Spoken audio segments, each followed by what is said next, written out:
এই রুকো যারা, এই তোদের কোনো কাজ কাম আছে রে? না রে, সবার করো। তাহলে সবাই তোদের তো কাজ কাম কোনো নাই। আমার কফি ভুয়ে ঘাসগুলো বড় হয়ে গেছে, একসাথে নিড়াই গিয়ে। আরে আমার আব্বা তো ফোন দিলো, আমাকে তো যাইতে হবে রে। আমি তাহলে চলে গেলাম। Bye bye. আরে আমার আব্বাও তো ধানের ভুয়ের আইলের গলাটা কুবাই দিল, আমারও তো কুবাই নিয়ে হয়নি, তাহলে আমিও যাই। আরে আমার শরীরটা তো ম্যাচ ম্যাচ করছে রে, আমি গেলাম, ঘুমাইতে হবে। হ্যালো আব্বা, এই তো আসছি, আমি এখনই চলে আসছি। আরে সিসি, আমার আব্বা তো ফোন দিয়েছে আমাকে, তো একটু বাজারে যাইতে হবে, কাজ আছে। তোরা থাক, আমি গেলাম। হ্যাঁ, ওকে আবার ফোন দিল, কখনো ফোন বাজলো না, বলছে আব্বা ফোন দিয়েছে।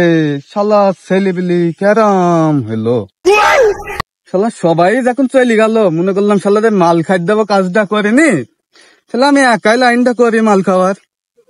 হ্যালো, আমি কি বললো? হ্যাঁ শুনলাম তো।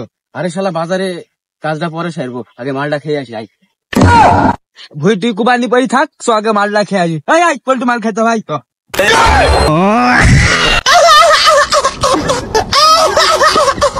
কিরে মাল খাই দিবি বললে, মাল খাই দিবি, তে মাল দে। শালা মাল খাবা তুমি? যা কাজ গের কথা বললে, কাজ গের না, মাল খাবা? মাল তোমাদের সেটার মধ্যে পুঁত দেবো। হ্যালো, হ্যাঁ আমি আসছি।